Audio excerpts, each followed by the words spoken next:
गया निसुहाय कथो तती बला जोड़ी आतों से कहेंगे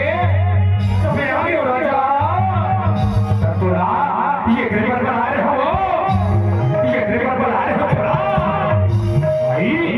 क्या हो गया क्या होगा अरे मैं कथो सपोज मिलके सुखर कर चुरमाटी ले हां ले वो तेरा भी चखाओ भाई ये बनेगा धसका अरे ए मजा वाले हो यही हां तेरा भी चखा थे तुम्हारा बाजा बोले कुछ खेल के बजाओ चलो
ये दुख रहीला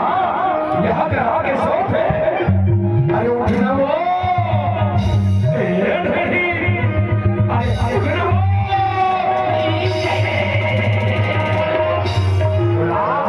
ये वो का लाज है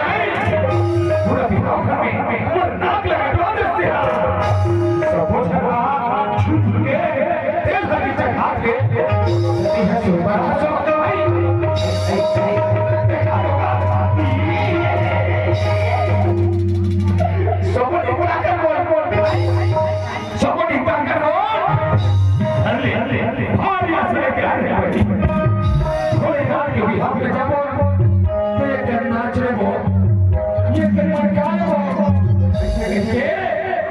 जाके होगे थके जाके दिल हर दिन चखाओ एक केला चखाओ ऐसे रख के रखे भाई तो सही भी आप करना रात को देख लेगा देखो तू खाएगी तो ये हो किसी की हाथ में देखा अरे रुक ना हो सीधी नहीं ना सो और तो हम अच्छा दे तो बिहार कौन करेगी तो ले एक आठ बात तोर समय ना पूरा ग्लोब में खलोना छी नाच वाली भाजी एक जो भैया है मंच में शायद अगर कोई दूसरा लड़का है किसी का साथ में वो कहीं घूम के जाना हो गया विराट साहब सापर में घूम मिले और देता में भी और शंकर भी हमें गांजा मिले तो घूमे भी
ये सब देखा अभी अगर बिहार होते तरह के गीत लगे से अब मार काम करते रांची से अब थोड़े ना भी बिहार होते मोला के ले सुनता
गांव घर में क्या क्या थोड़ेगा सब हो निम्ना चीन के भाग दम चीन के भाग दम आज वो जाओ इस हालत में नचे को देखो भाई देवनी घर लौट जा निम्ना आज बोझे क्या बोझे एक छोटे के थे दुखैया एक छंदो हवा पा देगा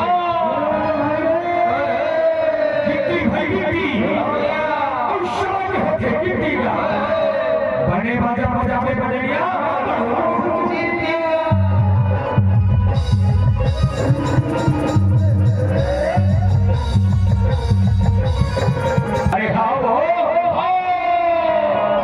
तो भारी बड़े पेट है पिता छाड़ा कर उजाला चले कौन लगागा ऑपरेशन हाँ एक छेड़ा में लजा छो अब भी फोन लगा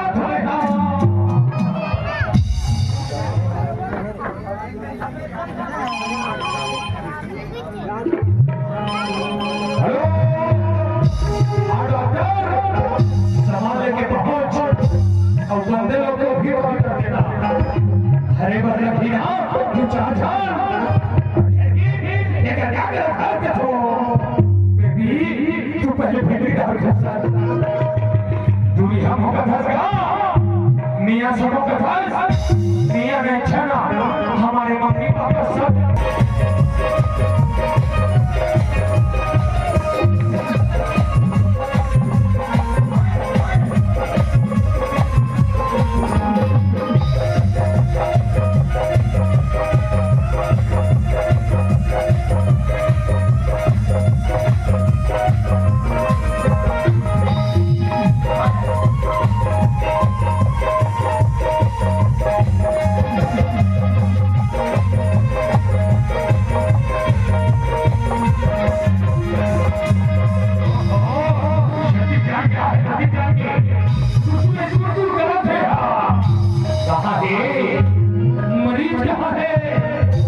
जल्दी बता मोरा पैसा ले जाकर बता वो दिखावे चल चल ओकरे अपने सामने कर में अच्छा यही एक बार हो गए एक बार भी बचे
जल्दी बन के आज कोई से लेके चलो भोलेनाथ का झुंड में जुड़ाओ और भरतिया जाते याद करो चलो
बैठाओ और भरते चलो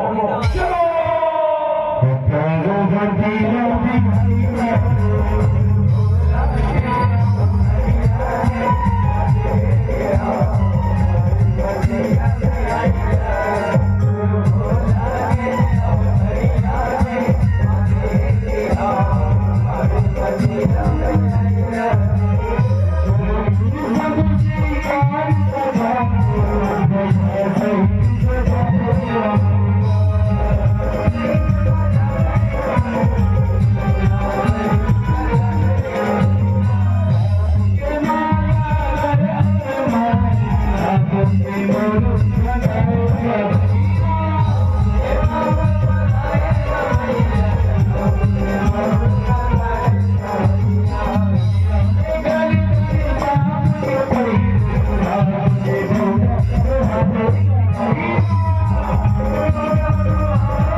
चलो चलो बनी बनी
आज कच्चे सौभाग्य की बात है हमारे बेटी पार्वती के सुंदर से टीकावन करते दोनों से मिलके टीकावन के लिए धनो टीकावन के लिए धन सिद्ध होगा चलो स्वामी चलो और सलामती रामदास साधुला की जति भी दाई बेटी है आप सबों से आपके पावन गांव में आपके बेटा समान